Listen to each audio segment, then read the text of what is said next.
Hello, sound check, hello. Okay, always takes a little bit for the sound to warm up. So anyway, here we are. Hello everyone. I'm Gemma Starr and welcome to another episode of Heart Warriors. This is a series I've been inspired and guided to do thanks to my energetic connection to Kata Judah. Kata Judah is the sacred masculine site in Central Australia, and it's very close to Uluru, which is the sacred feminine site. What I'm here to do is to give a platform to our men so men can talk to other men about their journey into the heart, their experiences, their insights, wisdom. What have they gained along the way? Tools, practices that they can now share with other men walking the path into the heart. And of course, us women who are right there beside them and wanting to get a better insight into our men. Today's guest is a local man, a local Noosa man. We live in Australia, in Queensland, on the east coast, about an hour and a half north of Brisbane, a little place called Noosa, a little tourist place. And I've never met Nicholas Fairbairn, but he is a local goat farmer, but he's also an integrative health practitioner and specialist, and very specialized in adrenal health, which will be fascinating. He's also a mentor for freedom, fulfillment, and the whole holistic package. So I'm really excited to meet Nicholas and find out about his journey into the heart. Enjoy.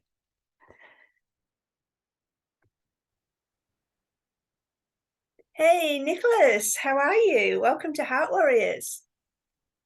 Awesome. Thank you for having me. I'm super excited to be here. Yeah, I love your background there. And I did say in the intro that, we're both in Noosa area. So you're like a local. And even though we've never met in person, but I love how you're outside. I can hear the birds, which are, the same birds that I can hear in my yard. But we do have Kata Judah behind us. Have you ever been to Kata Judah out of interest? You Yeah, I have? have actually. Yeah. Yeah, it's amazing. Oh, can we I start? really, Can we start? yeah, I really love it. Because as I said to, our audience, this is the sacred masculine site. And Yeah. as yet, I haven't spoken to any men who have actually been there to share their experiences. So let's start there. Yeah, it was a while back now, but what I really remember from the experience was there was a real kind of stillness around the area um, that was quite profound because there's not many places in the world that has that level of stillness.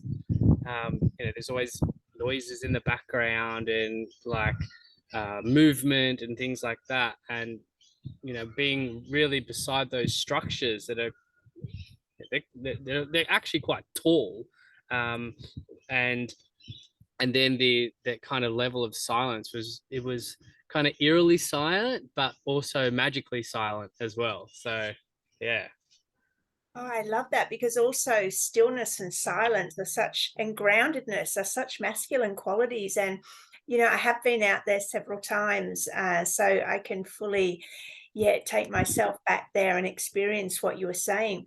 Did you get anything more out of the experience? Like as a man, did anything in particular come through while you were at Kata Judah?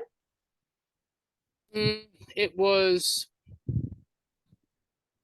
yeah, like one of those like deep connection, like you could just tell how, I guess, sacred the space was and how important it was, not just from a perspective of indigenous cultures, but from a humanity itself.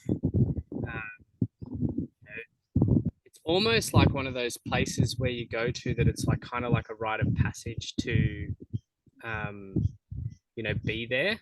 Yeah. And yeah, it's one of those places that you definitely don't forget. Like it's not even just like the visuals, it's the feeling that you can't really forget. Yeah. And Yeah. it's only about 60 kilometers, which is what, 40 miles from Uluru. And Uluru gets such a big tourism rap, and everyone wants to go to Uluru. And often, our beautiful cat Judah sort of takes second place. So, but yeah, his moment is definitely coming. Nicholas, give us an insight into the man sitting here with us today. How would you describe yourself? Still very immature. In like I've got my sense of humor and childlike play. And I think that's something that a lot of us men can lose in times of seriousness. Mm. And I try to always make sure that I keep that open heart and that childlike sense of, I guess, awe um, available at all times. So that's something that's been really important to me because I lost that in the past and I became serious and rigid and closed off and protective. And um, I actually think that the deeper we go into masculinity, the more that actually comes out to play um, and becomes more present. Um, I'm quite a, I guess, deep spiritual person. Like I feel like I have a deep connection with the earth. I very rarely wear shoes. Um, like I actually need to keep a spare set of shoes in my car because if I need to go to like a shopping center or something like that, or I want to go to the movies, yeah, a lot of the time I'm like, crap, I actually don't have any shoes. And well, yeah, you could walk around barefoot in there. There's kind of times and places where it's a bit more appropriate to wear shoes. So yeah, I'm a little bit more. I guess I'm an earth being. Um, I from a I guess I'm a Virgo, so I'm an earth sign. But I love being really connected to the earth and the ocean. Um, and because yeah, I'm kind of like a water baby. I grew up around the coast, but now like my heart's kind of on the land, and I kind of like a bit of both. Like I like the coast for the ocean, and a little bit of hustle and bustle, but then I like retreating uh, to the land and grounding myself. Um, yeah, I'm a pretty sensitive man, as in my senses and awareness of things pretty strong. And I used to think that was quite a weakness, uh, but now I really kind of own that that's who I am, and that's why I need to kind of be out in the country to recharge and have that space for myself. Um, yeah, that's kind of, I guess, a little bit about me. I've lived a very kind of contrasting life where I've traveled and drank and partied and then had some health crises and I've had some mental health challenges and kind of those aspects have really moved me to who I am today. So they're not things that I regret happening. They're actually things that made me. Whilst I was in them, they were the worst thing ever, obviously. And I don't really wish for people to go through those moments, some of the dark moments, but a lot of those moments actually made me who I am today. So, yeah. Great. I can so resonate with all of that. And I'm an earth being as well. I'm a Capricorn and I totally get where you're coming from. And, I can sense a beautiful, open hearted, grounded energy from you. And you're so articulate with expressing this. So you're perfect already for Heart Warriors. Nicholas, let's look at your childhood. What would you say was your greatest challenge relevant to what shaped you into who you are today? Question. So I never really realized this until I was a little bit older. But I grew up with a single mum. So that was all I kind of knew, right? So I didn't like my dad was kind of in and out of my life, but he wasn't really ever present. Um, which was I'll talk about that a little bit later. But yeah, growing up as a single child, I I got to learn a lot about emotions, and it was safe to express myself and things like that. But there were a lot of things that I missed out on because I actually didn't have a mum because my mum had to be my mum and my dad. So I never really got that full presence from her to be her mum. Obviously, she did an incredible job, and we have a really close relationship now. Um, but that was one thing that I guess really affected me. And because she was a single mum, there was always challenges with finances. My dad didn't financially support. Um, every now and then there was a little bit, but you know, not really. And yeah, so that was probably my biggest challenge growing up. Um, we also had quite a lot of deaths in the family when I was younger, which caused a lot of heartache for mum. So there was this part of me that was like, I kind of needed to grow up a little bit quicker to be supportive, um, because my mum lost two of her brothers, um, and there was a lot of other kind of challenges in my teenage years with cousins and obviously your grandparents. Um, and we were a very close knit family, so it was something that was quite challenging. Yeah, wow. I'm interested to explore what you said about your mum, and this is very relevant to my own journey. I raised my two sons alone, so I might get emotional, but it's all good.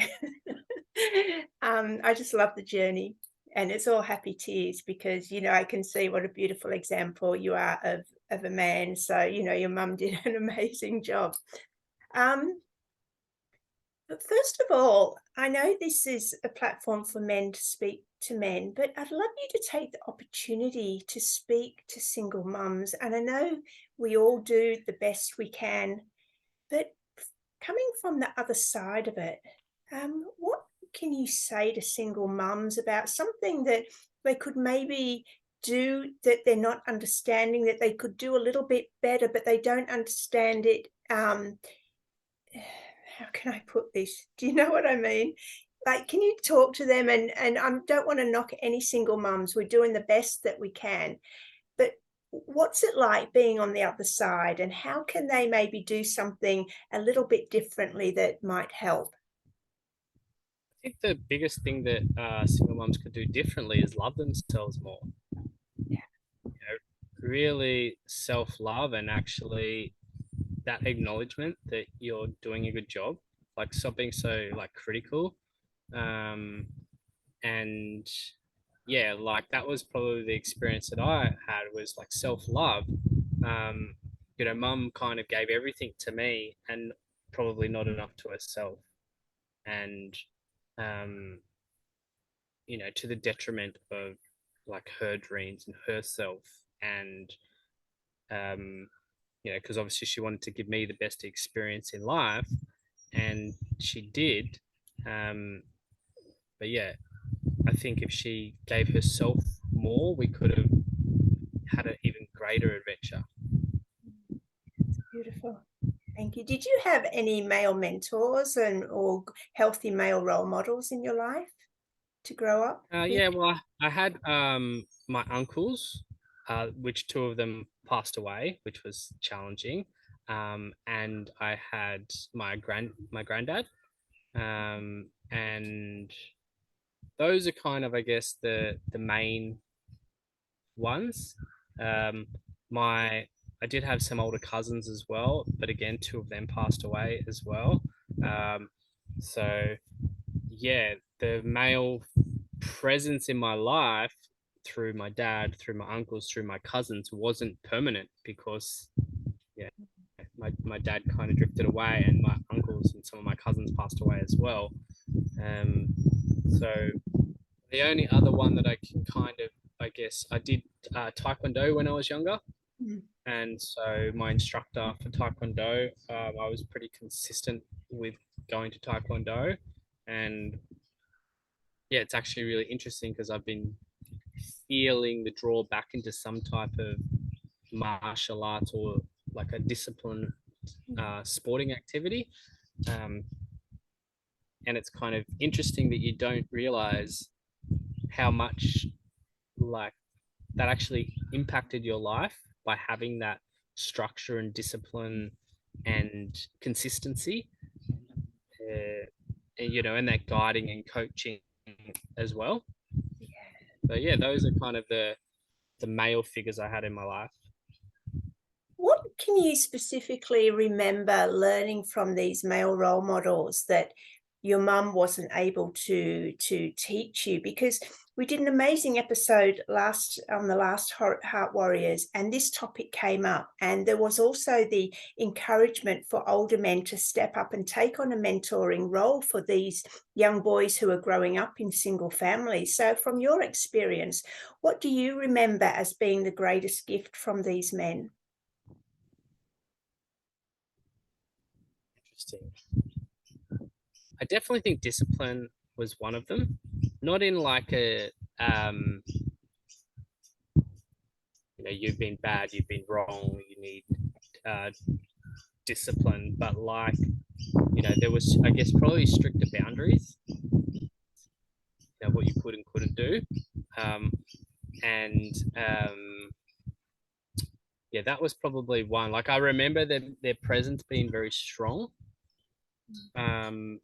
And that, yeah, you kind of knew what you could and couldn't get away with.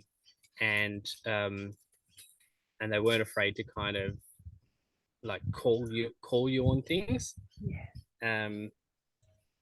And but I also remember them having massive hearts and being real kind of big softies on the inside. So it's kind of like they acted tough, but you could kind of tell that they were big softies, and that was kind of like funny because all of us kind of cousins kind of knew that. And so they shared their hearts, but saying that like that generation was a little bit more, I guess, rigid, but they still shared it in their way. Probably as well, like sense of humor was a thing that was really important, and kind of like being the Aussie larrikin type thing. With my pop, it was a lot of just presence. Like I remember like we'd sit on like the swing in the backyard, and we'd just be eating prawns, and I think he had like a transistor radio or something like that. But we would kind of just sit there and be present with each other. And also with my pop, I remember getting on the roof of the house and kind of climbing, and there was all these things that I could be a little bit rebellious, and he was like, you shouldn't be doing that, but at the same time he kind of still let me do it. Like they were kind of unsafe, but like kind of like, yeah, he'll be right type thing. So there was that the healthy expression of being able to test boundaries, but still feeling safe in that space. Yeah. Which I've kind of, my experience is that men, we kind of learn by testing those boundaries. Like we learn what's within our limits, and sometimes we might hurt ourselves or make mistakes, but that kind of doesn't kill us. It kind of defines us. Oh, I love that. Nicholas, have you got a message to men who maybe have the time, opportunity, energy to be a mentor to a young man, a boy, a teenager, and a little bit hesitant because maybe doesn't want to, throw themselves in a situation where they're not invited? What would you suggest to those men? I would suggest that a lot of young boys actually really need us. Like it's kind of like our duty. Yeah, and that's like a lot of us men, we want a purpose, and if you can allow, we all know what's right. We know, hey, that person needs some help, that person needs some support, and I have the skill set to do that. And so we can't ignore it'll be gnawing inside of you that hey, I should be doing something.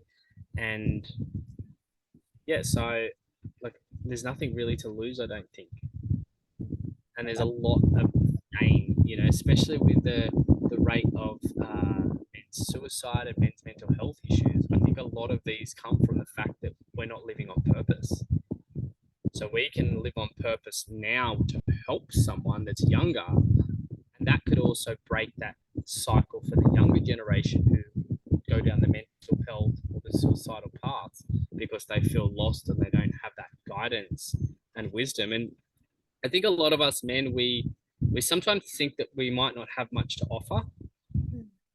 But we actually do, just through our life experience and what we've been through. Um, so yeah, just maybe owning your self-worth and your wisdom, and yeah, really just making that available. And stop being so selfish and keeping it all to yourself, I think. I love it. Thank you. That's such a good message. Nicholas, let's jump now into your adulthood. And I know you mentioned you had some health issues which shaped you and your journey. Do you think that's a good place for us to get into and open up this conversation? What was Yeah, happening? because it's What pretty, was the deepest, it's a darkest point? pretty Take us back. So my previous life, I used to work for the club crawls in Surfers Paradise and in the nightclub industry. So I worked in Surfers Paradise and Las Vegas. So drinking, partying, being surrounded by like lots of women, and it was kind of like sex, drugs, and rock and roll, right? And in your 20s, like that was the dream job, like just so much freedom, and we earned good money and we could travel, and so the flexibility of the job was awesome as well. But when I was around 25, that led me to pneumonia, glandular fever, and then that led to depression, anxiety, stress, because I literally thought I was going to die at 25, right? Like my body was so weak and I was exhausted, and oh yeah, I just couldn't. And the only way for me to repair and restore myself was to rest. So like all my friends are out on a Friday, Saturday night partying, and they're like, "Oh, what are you gonna do?" And I'm like, "I'm just gonna sit on the couch and rest for like 6 months." Um, so the process of healing myself and facing my inner demons was actually kind of forced upon me by my body. Um, so that's why I look at it now and like it was actually quite a powerful and important lesson. But in that moment, it was terrible shit. Um, I I had to face the demon of that I actually didn't love myself, and that's why I was surrounding myself by so many people. I didn't enjoy my own presence. So I'd be like sitting on the couch, being all kind of edgy and nervous, and feeling like I needed attention. Um, and now I love my own company. I probably enjoy it a little bit too much. Uh, yeah. I can resonate with that. Oh, so this is fascinating. And I just feel to say here, I'm sure that before your body made you rest, you'd had several nudges and kicks from God, the universe, whatever you want to call it, because before we get that final blow to actually be immobile and have a health crisis, which forces us to stay still and contemplate our lives, we're often given those other nudges and pushes and kicks that we ignore, right? Yeah, 100%. Like I was miserable and I was using alcohol, and I felt disconnected from people. I felt like people I was surrounding with myself. And saying that, some of those people that I met through the club crawl days are still some of my closest friends. But there was a lot that just weren't really people that I would hang, like I wouldn't even spend time with them now.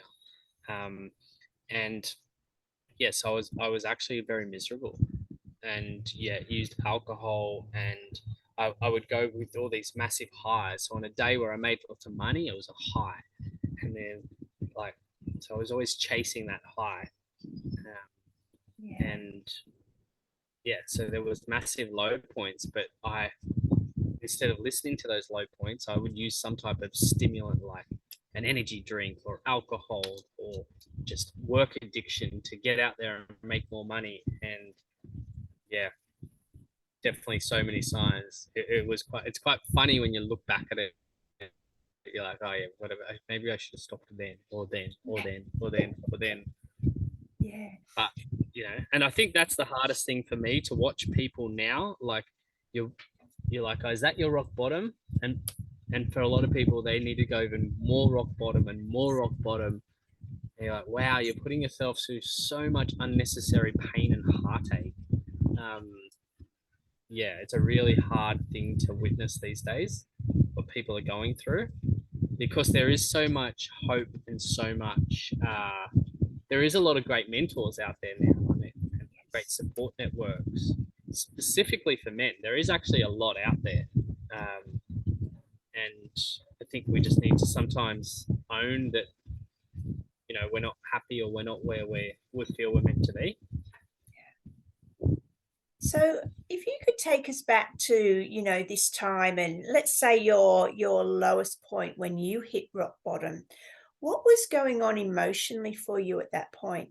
What were you feeling? What were you, how were you feeling about your future, about your past, about the situation that brought you to that rock bottom point?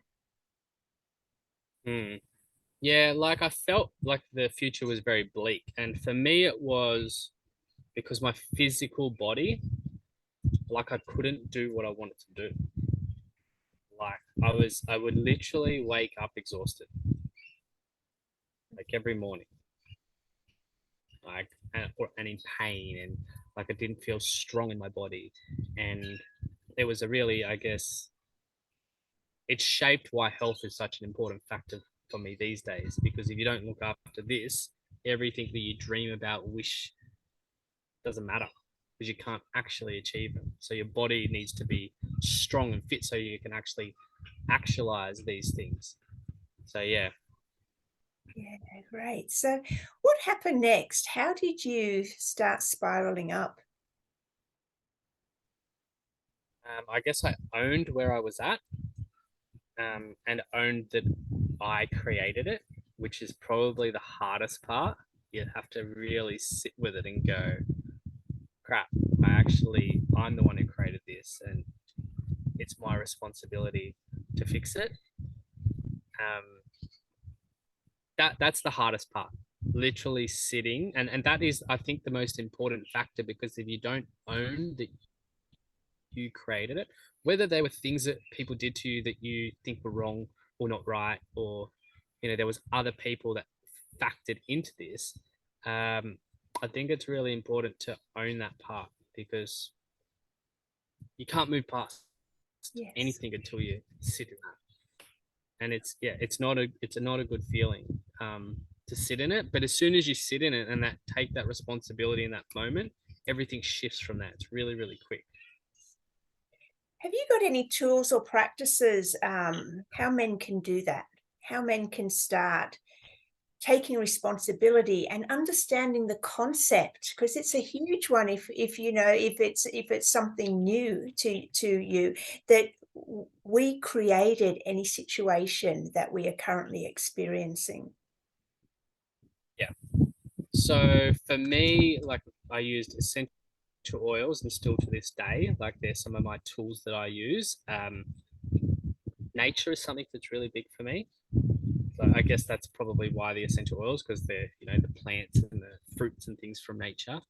Um, but sometimes just like sitting with trees and being barefoot on the ground is actually all you kind of really need, because it allows that, I guess, stillness and that moment of surrender. Mm. And I think as men, we can be very much in the doing, doing, doing. But when we allow to just be, that's when we can, everything kind of happens. Yeah, so I've always used nature to reground myself and reconnect myself. And like a great tool is just literally jumping in the ocean, into the salt water, and just even things like screaming in the ocean is such a release of tension and emotions. And I feel kind of blessed because I grew up with my mum that emotions were okay to have. So I didn't feel like I had to go through the part of acknowledging that emotions are okay, but I had to go through the aspect of allowing those emotions to be felt Mm. and to surface, because society kind of makes men like just harden up, keep it all in, suppress it. And what happens is, for all of us men, we do that for such a long time, and then it just kind of bursts open into the world. And um, that's when we kind of have to face it and deal with it. And I think just the easiest thing is to most acknowledge that it's okay to feel and it's okay to have emotions. And you're um, not man enough. If you have emotions, it doesn't make you less of a man. It actually makes you more of a man. Yes. And owning your sensitivities as well. Yeah, because we bring that heart energy into it. I love this. And you did actually mention specifically in one of your introduction talks that to have an open heart. What does that feel like? What does having an open heart feel like? Now you can look back and understand when you had a closed heart. Having an open heart in this world is actually quite challenging, um, because you do cop a lot of arrows. And so the only way I can explain it is you're literally walking into a world knowing that you're going to cop arrows and it's going to be painful, but also knowing that you can take that pain and, I guess, transmute it. And so it actually feels more painful at the beginning. But then it kind of, the more you kind of open, it's kind of like, it's like a little ant bite or something like that. It's not that big a deal anymore, Okay. because your resilience to it, and your expansion is so great that it doesn't really affect you. Mm, Um, so that's the kind of way I look at it, is you feel more. So yes, you feel more of the bad, but you feel more of the good, yes. and the good outweighs the bad thousandfold. Um, but you have to feel you can't escape the feeling of the bad. That's a simplistic term of it, but um, you have to face and feel the things that you might not want to feel. Um, and on the other side, it's kind of like through that is where all the magic lies. And I love what you said about connecting to the earth because, I see that as our divine mother. And so for any mother wounds, this connection that you were talking about bare feet or sitting next to a tree or jumping in the ocean or, and then the stillness, which brings us into connection with what I consider our divine father, God, consciousness, universe, whatever you want to say. So you've got the two then channeling through, and often you'll get the healing and the messages that we need. Does that resonate for you?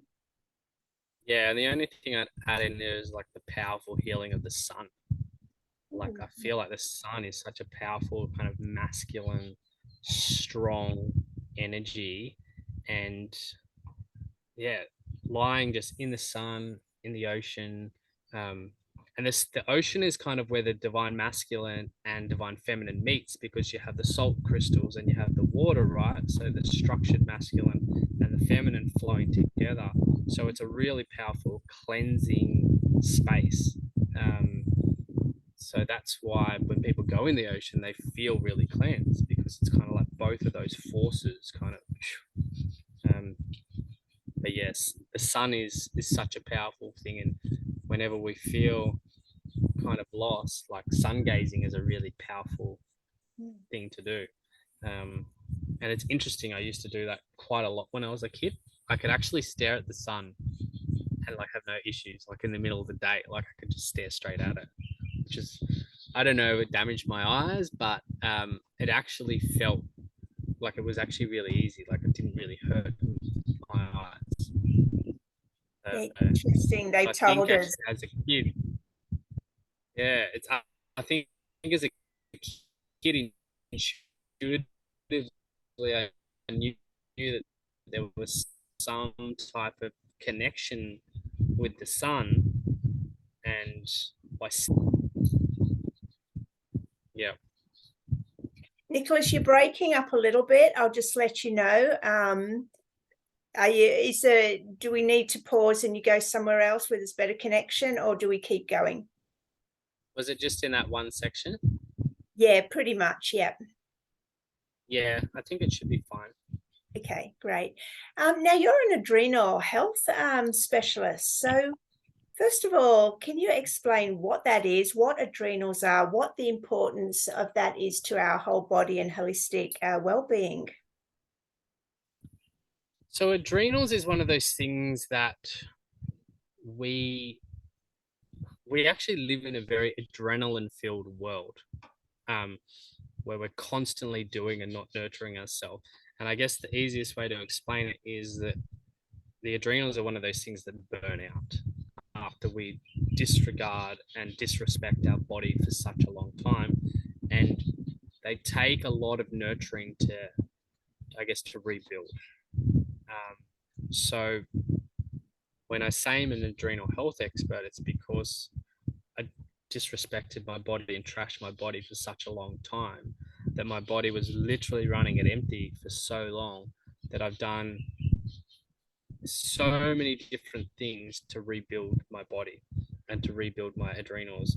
And when your adrenals are kind of shot, it's kind of like you don't really have that like the pizzazz and enthusiasm for life. It's kind of like you're, how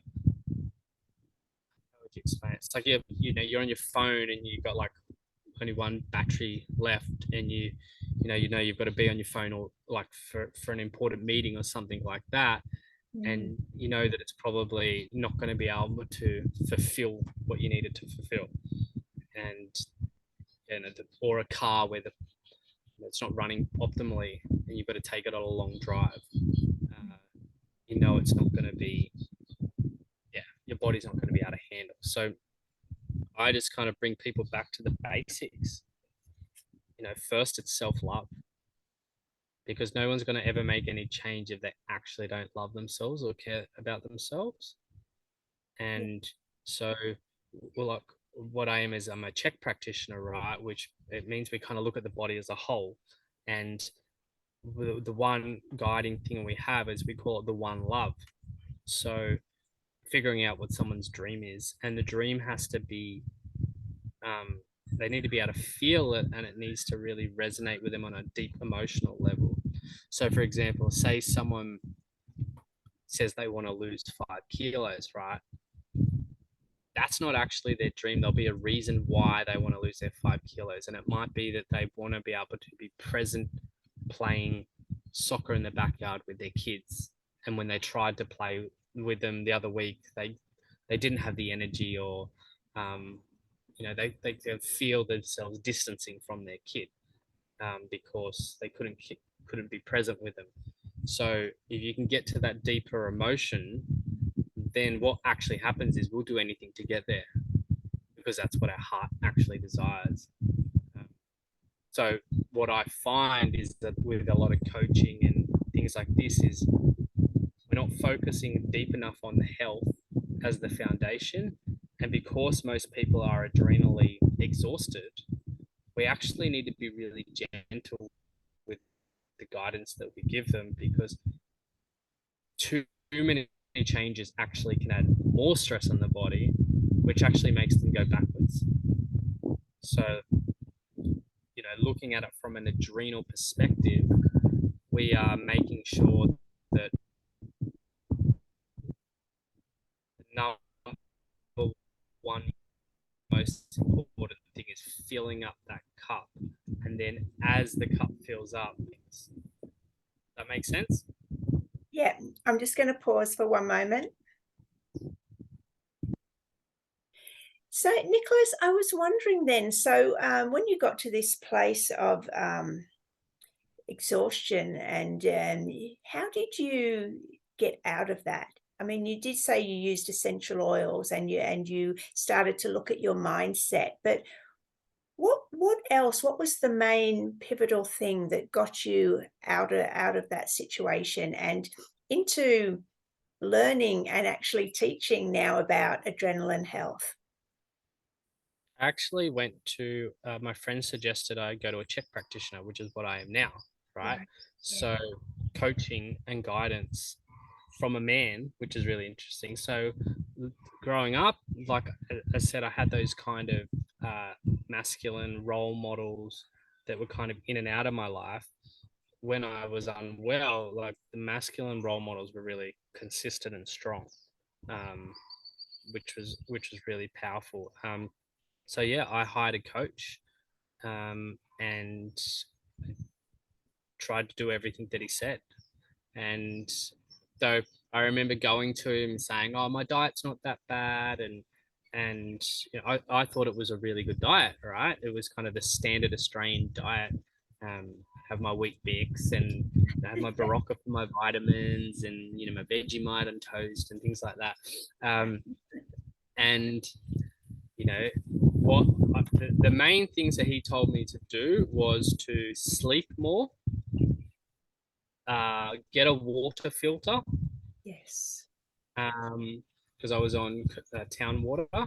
Um, then it was go to the organic markets once a week. So where I lived, there was an organic markets close, and eat more good quality fat. So coconut oil, good quality fat from organic meats, and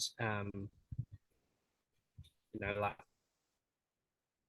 avocados and organic butters and things like that. So literally, I would go to the to be around people that were healthy. Like, so you got to remember, I was in the pub crawls. So Saturday, Sunday morning was normally hungover, right? Yeah. But now on a Sunday morning, I was at the organic farmers market, and there was people like healthy and happy and like doing their veggies, and that's probably as well when I first started to notice, I guess, the family unit, like healthy families, and that's probably when I started to realize that was something that I want in my life. Um, yeah, so just eating real food and nutritionally dense food, and looking after myself and making that a priority, Yeah. and they're using food as medicine. Mm. And then with him, we also did some, what we teach is like corrective exercises of stretches and mobility, but also kind of neural development of taking you back to the inner child, because we develop patterns as a child, whether that be in utero or um, when you're developing through the developmental stages, and sometimes we actually skip stages. So a lot of people get put in the jolly jumpers or the little kind of vehicles with the wheels, so they can, as a kid, can push themselves around, right? But that means you're supported by something else, not yourself. So we actually start to miss these experiences on a neurological level. So that's what he helped me guide through, and you do movement exercises to repattern um, on a deeper level, not just a thought level, but actually on a physical body level as well. And so, yeah, that was really profound for me, because I learned a lot about my body, and I learned how I'd been living in my head, not actually in my body. And as a sensitive spiritual man, it was easy for me to escape to the ether than it was to actually be present in my body, because that's where those emotions and the feelings and the heaviness was, and the responsibility was.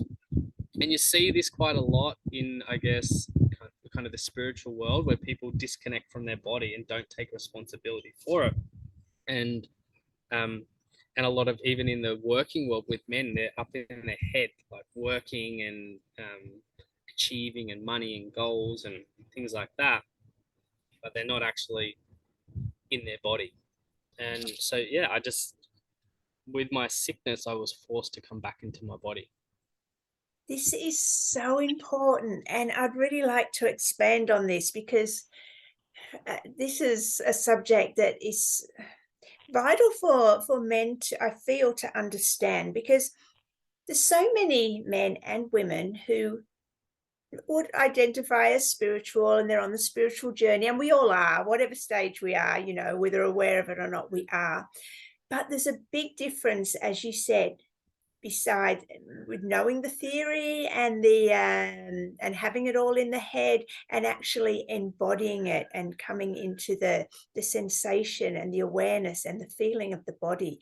So can you explain that as a man, and explain to other men the difference between being in your head and thinking that you're spiritual, and being actually embodied and being spiritual? Yeah. Okay. So, yeah, the embodiment process is the process where it's kind of like you what you speak is what you do. Like, so, like your word is very much truthful, and you practice what you preach. There's a lot of us, we know a lot of things, and I should be doing this and I should be doing that, and it's not that you should, because everyone's kind of different. It's like you gather information and you're like, actually, this works best for me. And so there's a process of like books, seminars, intuition, like all these different things. And it's like you kind of grab what works for you, and then you start to be consistent in it. Like, it's consistency. And the thing is as we expand into the spiritual, yeah, like, because as you, I guess, the theory is as you age, your body gets painful and there's all these things. But I actually disagree with that. I think you actually feel a lot younger now than I did 20 years ago. Um, but as we're expanding, there's, I guess, this kind of freedom to kind of explore, right? In the space, in the ethers, in the whatever. And I guess the trap is that we think that that's freedom. The freedom is actually when you bring it back down to earth and you live in the physical plane as a spiritual being. So you'll have things that you like, I really, really love food. And so, like, if you're in the ether, you can't experience food. Um, it's like, you get to experience all the magic that the universe has put in front of us, like by coming back into the body. So it's the path to freedom is the path back into the body. And when you try to bypass that, you're actually doing yourself a massive injustice, because you're missing out on the best. Yeah, that's really powerful. Is it the difference between actually thinking we're free and actually being free? Is there a difference with that?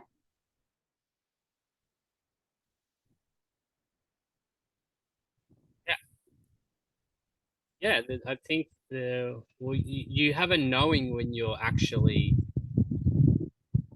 I think when you think you're free, everything's blissful, right? And that's like, oh wow, I'm so, and there's many challenges, things like that. But all those challenges, responsibilities, feelings, the good, the bad, like, that's where it's at. So there's more depth to life when you're actually embodied, when you feel so free. And there's an experience, like, I had that. I remember going through that process where I thought I was so free, right?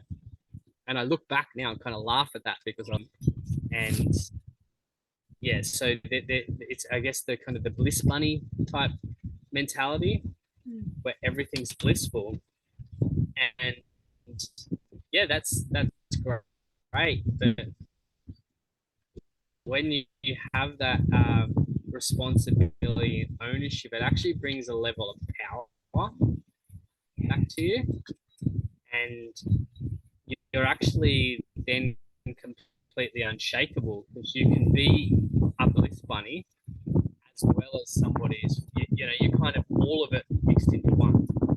And I think the delusion, if it's been purposely put into our society, is that we kind of believe escaping to God is like something up in the sky outside of us, right?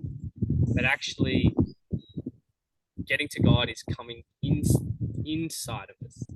Like it's like the deeper we go inside, the more we're connected to God. So it's like that's the deception that God, or where it's actually when you come in, that's when you can access it. I think that's the difference. Yes. Yeah, love it. And you articulated that so well. Is there anything else that needs to be brought into this conversation around your health journey and how that impacted your life today? I think the most important thing for men or anyone listening to this is that don't give up.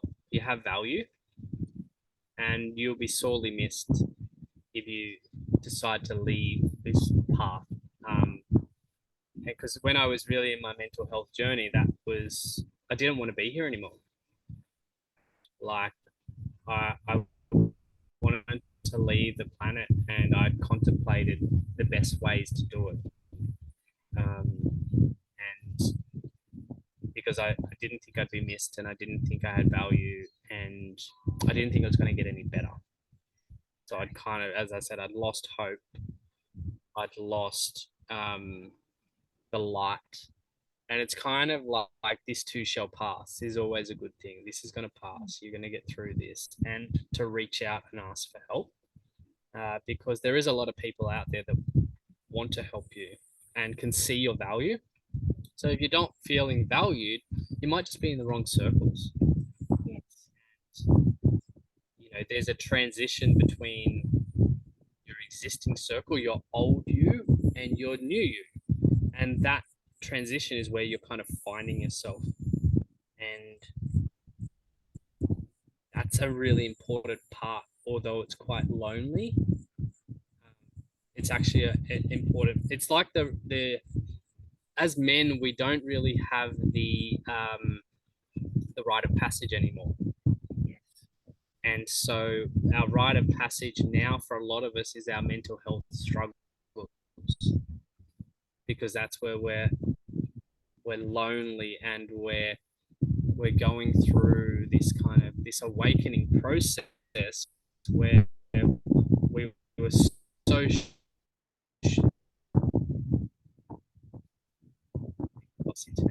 we were so sure in who we were, and around trying to figure out who we are.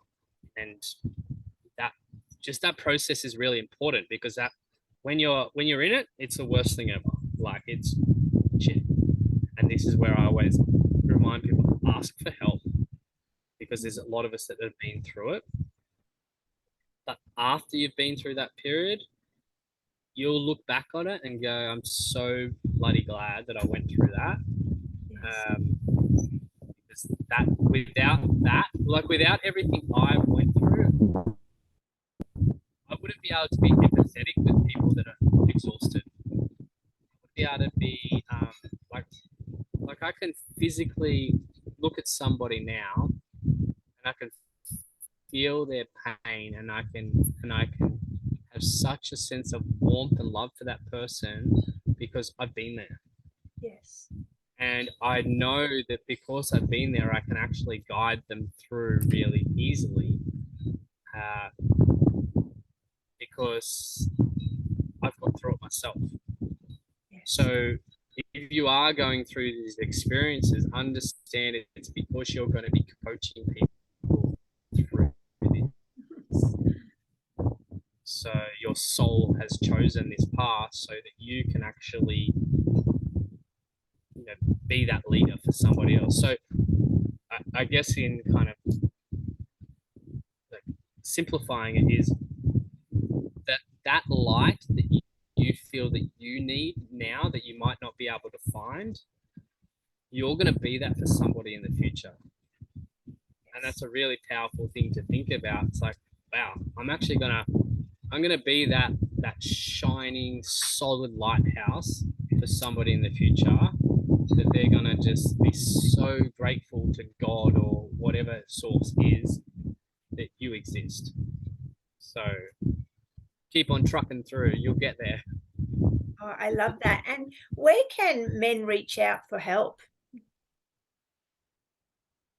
So you can go through my website, which is just my name, nicholasfairbairn.com, or my socials, Instagram and Facebook are just at the Nicholas Fairbairn, so just the word "the" in front of my name. Yeah, and just reach out, just send me a direct message through socials. Like, I'm never too busy or anyone, so I'll always make time. Like, I might be sleeping, but then in the morning, when I get up and I am doing my work, I will always make time to respond and just be there for somebody. So yeah, and I love a good chat. And I love a challenge too. That's so good. Thank you. Nicholas, we're going to start wrapping up because unfortunately the quality of the sound and the visual does keep breaking up. But I don't want to leave without you saying everything that needs to be said. So please take as much time as you need to say what else needs to be said in this conversation.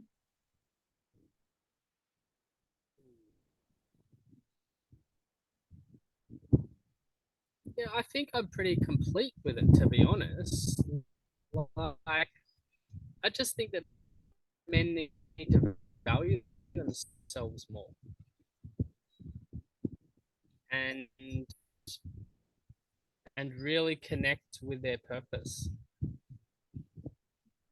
Like, what drives you? What makes you feel alive? And because the thing that makes you feel alive is actually what's needed in the world. So, but when you're more alive, you have more to give. And then what starts to happen is you as a being start to emanate more light and love and, yeah, kind of spreads throughout the world. And that's what's needed more. More of us men to do what we love and be ourselves, be our cheeky, like maybe immature, fun-loving selves, and that's how we heal the world.